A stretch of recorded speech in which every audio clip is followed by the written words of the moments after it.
Hey everyone, we have a matchup today. This is from ADCC 2007. We have Robert Drysdale in the rash guard and the shorts, and Andre Galvao without the shirt. Guys, just wanted to point something out really quickly. I've been doing some of these breakdowns. I'm going to be doing them a couple of times a week. And I think to get the most value out of them, I'm going to below right over here, I'm going to put the link of the original match. So I suggest to watch the original match, and then afterwards you can watch the breakdown and see if you can catch any of the things that I caught, or possibly you can see some other things as well. So this match starts. Andre Galvao looked like for a little arm drag and used that to sit to the guard. So initially, right here, Andre has like a half guard with a knee shield. He's using his hand to block the crossface, and he's going to be looking to find like underhooks from here. Andre has really good wrestling, and he's going to look to go underneath Drysdale. And what Drysdale is going to do is he's going to use his head to block Andre Galvao from coming up. So let's watch. So notice how he starts to use his head right on the side of Andre's head, and his hand is right through, lacing in between his legs, and he's going to be looking to stop Andre from advancing forward with like a wrestling style that he's trying to do from over here. So now Andre is coming up, but Drysdale is going to be doing a really great job of using his toes to put the pressure into Andre, and he's going to start to use that to flatten him back out using his knee. So here Andre looks for an inversion, and Drysdale bails on it. And now Drysdale comes back in pretty much the same exact position. And you notice how he's using his toes and he's using the balls of his feet to put pressure inward into Galvao. And Galvao is looking again to create space and to wrestle from the bottom of half. He's also going to be looking for some inversions from there as well, as he's doing now. So as he's doing the inversion, notice the back leg of Drysdale. Drysdale was backing up. He was not engaging in the reverse de la Riva. I'm going to show. I think it's going to happen a little bit later on too, and we're going to see.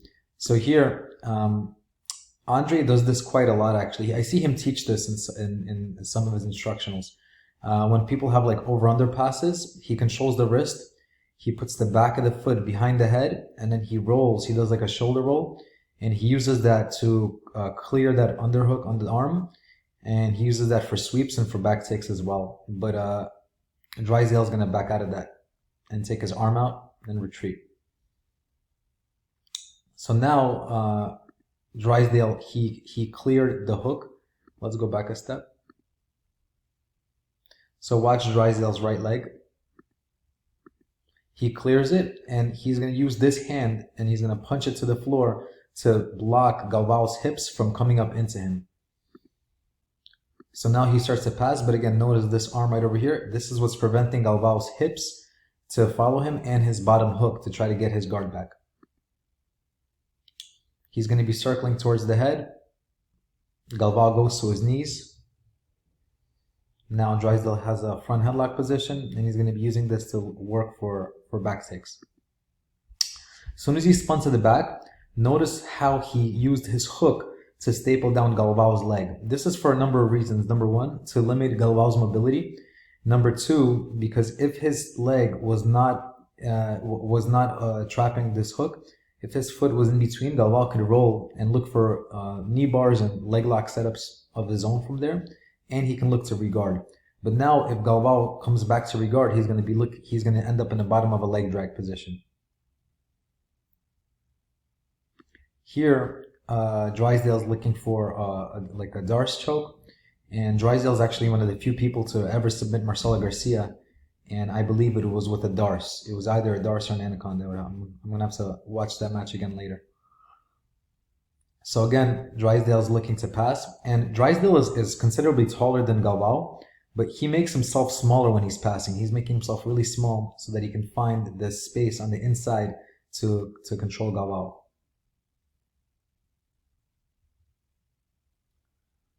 So Galvao is, again, he's controlling the wrist, and he's going to look to spin towards this way again, and Drysdale is going to defend.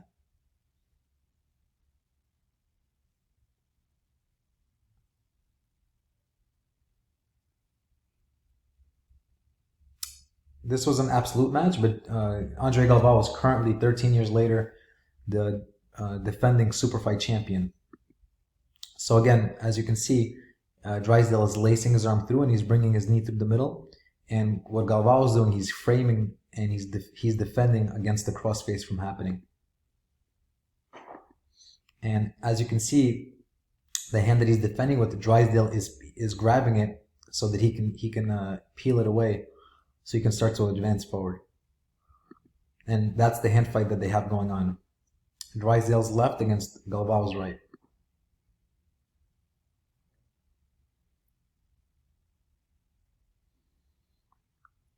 He clears the guard again, going against the front headlock position, and he still has that arm through.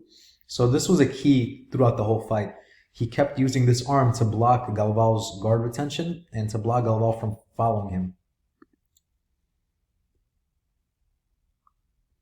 He runs to the back, doing that same staple. His knee right here is stapling over the top of Galvao's ankle. Again, this is a really strong, as you can see right over here. And now as Galvao tries to reguard from that position, so here, so right here, he's using the knee to staple.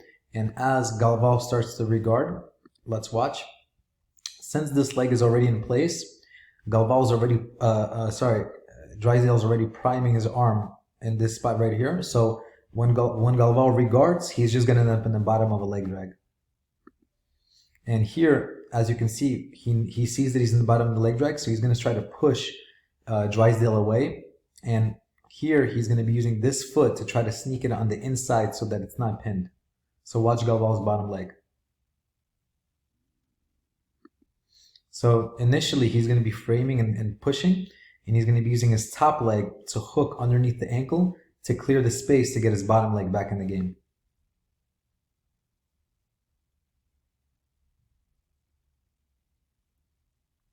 So now he was able to do that. And again, he's just pushing Drysdale away from him. And as you can see, Drysdale is driving straight down, keeping his head right underneath the Galvao's chin, and everything is coming from the toes. So he has a really wide base, and he's pushing off his toes downward and smashing right into Galvao. Here, the same thing. He used his foot to trap Galvao's hook, and now Galvao's bottom leg is out of the game, and now he can use this foot to clear this leg right over here and going to like hip smash positions. But he's not going to do that. He's actually going to look to mount and look for back takes straight from here. As you can see, Galvao's trying to push, but it's really difficult because of all that downward pressure that Drysdale is able to generate off of his toes and off of driving forward. Here, Galvao tries to like turtle to try to get out, trying to create any space that he can. And as you can see, Drysdale is looking straight for the back, and Galvao is taking his leg out so that it makes it a little bit harder to do so. So here, Drysdale's having like a body lock.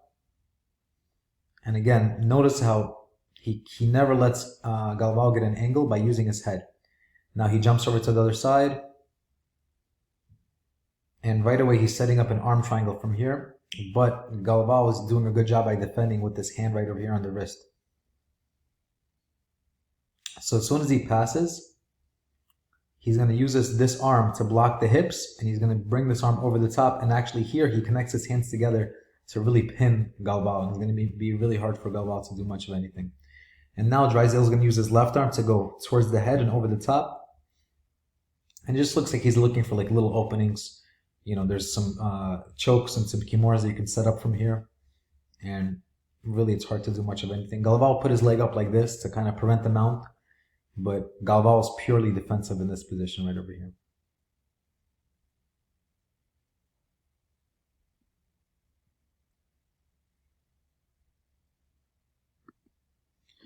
So here, as Galvao, I mean, he has no choice. You know, he couldn't hip escape because that arm was blocking him. So he's going to try to come up to start to wrestle. But while he does that, right here, as you can see, his back is exposed. So if Drysdale spins over the head or jumps around the legs, the back take is going to be possible for him. And that's exactly what he's going to do. So again, as you can see, he did a pit stop in that same position as we talked about earlier. He pins Galvao's hook so that again, Galvao can't follow, can't reguard. and now he's going to jump over to the opposite side because again, there's an opening right over here for the bottom hook to come in. So as he jumps over to the other side, notice how he slid his knee in between the space of Galvao's knee and elbow. That space came because he previously had his right arm in that little gap. So he replaced his knee with his right arm, and now he's going to use that to finish the back take. He steps over, and now as he stepped over, he went into the chair sit position. Galvao right here is trying to clear that hook, but what Drysdale is going to do, he's going to curl his heel inward, and he's going to make it almost impossible for Galvao to clear it. Now he stops right over here and crosses his ankles, and this is a really strong position to prevent the person from escaping. It's really hard to get out of here. He has a seatbelt and he's looking for his hook. As he's looking for his hook, Galvao is using his arm, his hand, to strip that hook. So what he's going to do is he's going to take his other arm, he's going to trap Galvao's hand, and he's going to bring his hook over his arm. So notice how he laced his arm on the inside of Galvao's hand, and now he took his leg and he's going to now bring it over the top. There's a large gap right over here, and now Galvao's going to get his back taken and he's going to lose his arm. And while all that's happening, he's sinking the choke. He's going straight over the face.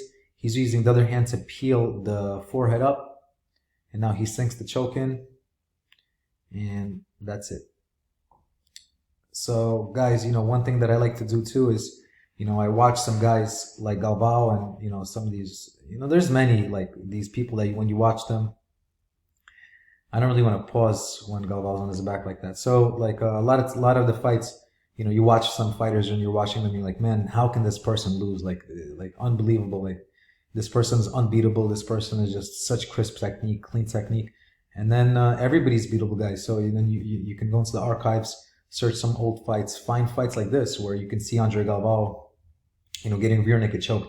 I'm sure a lot of newer students or a lot of people that haven't watched some of the older tape, probably would be shocked. And a lot of people probably don't even know who Robert Drysdale is, but definitely, if you start to dig deep online, you start to look at old fights, you're going to uncover a lot of interesting footage, and a lot of the stuff that's even, old, let's say, it's still very, very modern and it's still applicable to today's grappling.